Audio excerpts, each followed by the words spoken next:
Si on parle des textiles en soi, depuis l'époque des Incas, on différenciait, et quand je dis pas seulement les Incas, parce qu'on parle de 7500 ans de développement culturel, les Incas c'est que le dernier chaînon de ce développement.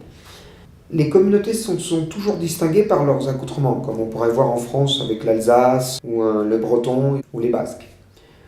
Et donc, on pouvait encore voir, il y a 13 ans, dans certains marchés, des gens qui venaient de différentes communautés, savoir d'où ils venaient, par rapport à leur monnaie et tout ça. Donc il y avait une identification. Et à peu près au 19e siècle, quand on commence à venir des matières chimiques, on va incorporer ces matières chimiques dans les vêtements et on va commencer à avoir des couleurs super fluo, qui sont différentes des couleurs de la terre, qu'on va voir avec les fleurs, avec tout ça. Y es muy diferente el tono, los colores son más vivos. Ahora, el tinte natural, como vamos viendo, es esta. Es alpaca. Cuando es hecha a mano, vamos a ver por dentro, los diseños son a ambos lados cuando están hechas a mano.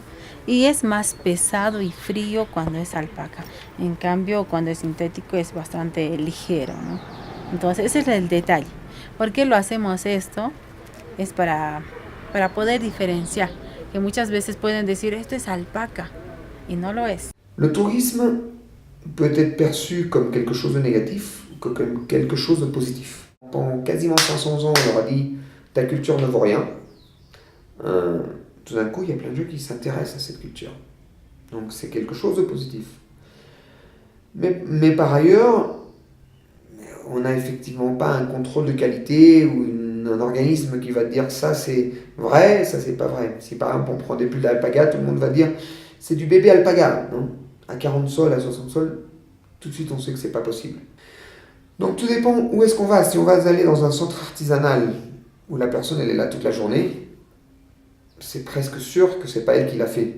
Une occupation, c'est vendre. Si par contre on va dans certains espaces plus près des communautés où des gens des communautés viennent, comme la Huanacancha par exemple, je ne sais pas si tu as été. Si tu vas en descendant vers Pissac, tu vas voir un centre textile où tu vas voir 3 magasins, plus ou moins de luxe, autour d'un espace où tu as des femmes de plein de communautés différentes, Pitumarca, Patabamba, Chinchero, non, qui chacune vient avec sa tradition pour montrer comment ils font les teintures. Et tu vas voir des vigognes, des guanacos, des lamas et des alpagas pour que tu puisses distinguer. Je te conseille d'y aller, ça vaut le coup. Es un proyecto que reúne nos reúne en sí, ¿no? 14 comunidades. Entonces acá lo que tenemos, el objetivo nuestro es mantener la tradición, ¿no?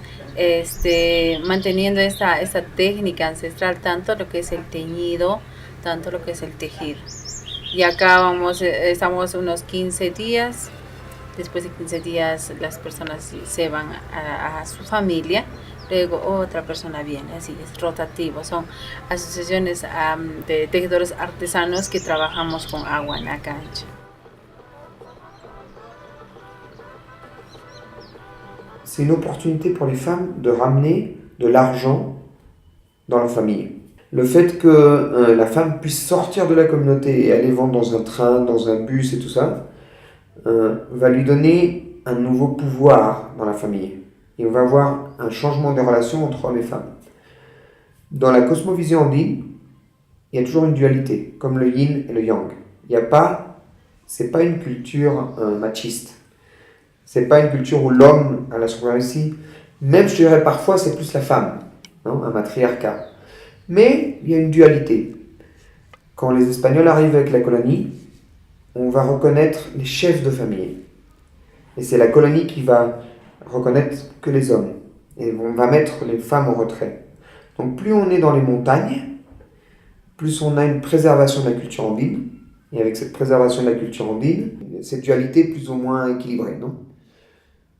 Néanmoins, comme c'est toujours l'homme qu'on invite, il y a quand même eu des rapports qui se sont un peu déséquilibrés.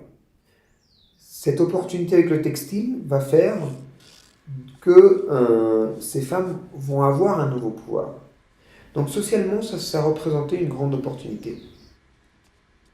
On est dans une culture orale, hein. À la différence des cultures chinoises, indiennes, mésopotamiennes, égyptiennes, centra-américaines, tous avec l'écriture, pas ici. Donc une grande partie des messages va passer par l'iconographie que chacun va voir dans sa communauté. Et on va voir ça dans les textiles, dans la céramique et autres. On a une culture décapitée, les têtes de cette culture ne sont plus là. On n'a pas eu énormément accès à la nouvelle culture dans l'éducation.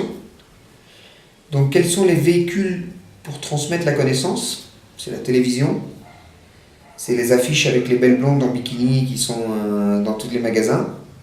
Et ça, c'est la référence. Donc qu'est-ce qu'il va me raconter le vieux qui est là? Absolument rien. Avec le tourisme, ça permet de dire comment est-ce que je peux faire ce textile, comment est-ce que je peux faire la teinture, de rétablir un contact socialement entre la personne la plus âgée et les plus jeunes. Et les personnes les plus âgées vont commencer à transmettre leurs connaissances.